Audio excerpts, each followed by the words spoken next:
The mid-size sedan market in South Africa is a really tough one. You've got a lot of options here. On one hand, you've got the reliable, dependable German marques. You've got the likes of BMW, Mercedes-Benz and Audi dominating the fray.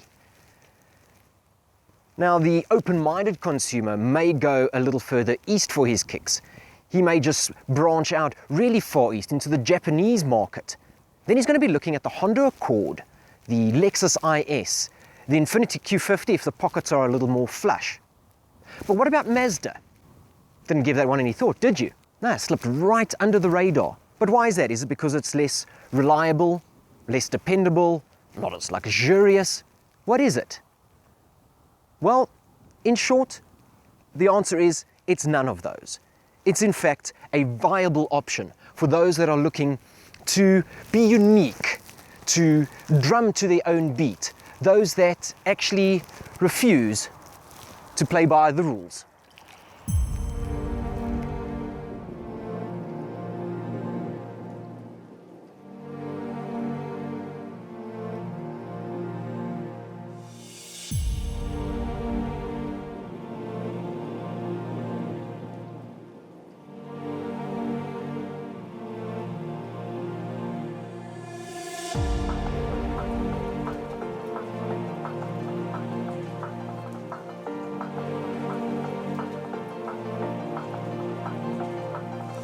So why don't more people consider Mazda? Is it because there's something wrong with the brand?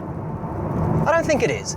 I think that the main problem with Mazda was that Ford relationship that they had.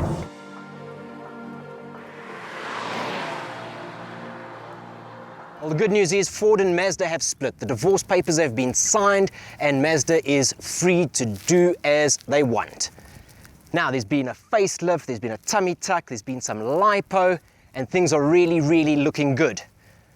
Now, the past decade or so, we haven't had exciting Mazdas, but now I'm really excited to see what they're going to come up with. Yes, we've lost the rotary, but we're getting that exciting new Mazda MX-5. I can't wait for it. Mama's got a point to prove.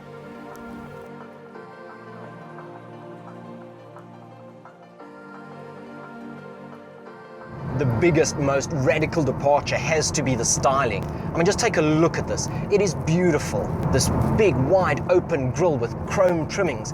The lights are beautifully angled and styled. The spotlights down in the bottom corners really looks low and wide. Really is a good-looking piece of machinery. Then we've got the rest of the Kodo design feel and element with the swage lines here over the waist and the hips. Beautifully sculpted mirrors. Around the back, things get a little Asian. Very narrow tail lights, wide. It implies a presence on the road as well.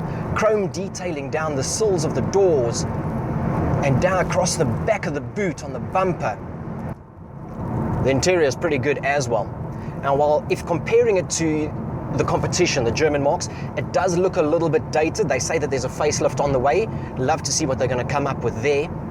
But the touch and feel of everything is lovely. We've got leather interior, red stitching, fantastic brushed aluminium pieces, painted high gloss items, piano black trimmings. It really is a fantastic place to spend some time. It's well equipped as well. My big niggle is that head unit. That head unit is a massive letdown. You've got this fat Bose audio system that can really pump, it can really rattle the windows, but that head unit lets it down.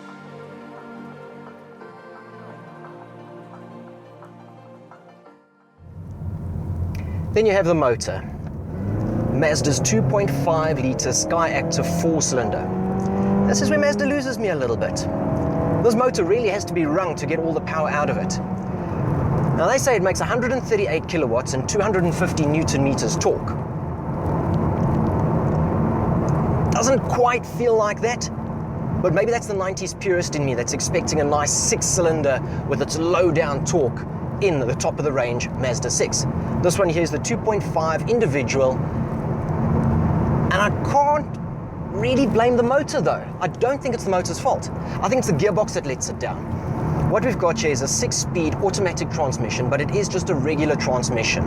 It's got Skyactiv technology, but Skyactiv technology just aids with fuel consumption and economy. If it was a dual clutch system, the shifts would be a lot cleaner. Because I mean, we've got these pedals back here, but this is just the illusion of control. I was pleasantly surprised with the chassis though. The chassis really did communicate well. It rides on 19-inch wheels, which can be a little firm, but the suspension soaked up all the bumps and undulations. It didn't track. It really drives like a GT car. It is a car that you can spend some quality time in. If you're driving distances, you have to consider this car. It really is fantastic. Now the thing is, if it was my money, would I buy the Mazda?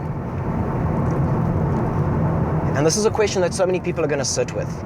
Why the Mazda? The main reason here is the price. And it comes in at $399,500. That's the recommended retail for the 2.5 individual. But I don't know if I would buy it. I really can't answer that. There's so much out there that is good. It's this mid-size saloon segment, and it's a tough one. The competition is really stiff.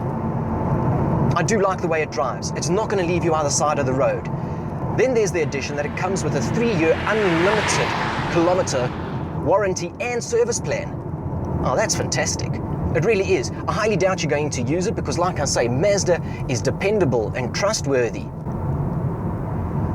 It's good value for money. It really is. I suppose this is the car for those that want to be a little left field, take a slightly different approach, swim upstream. For those that want to play by their own rules. For them, this is the car. Mazda 6.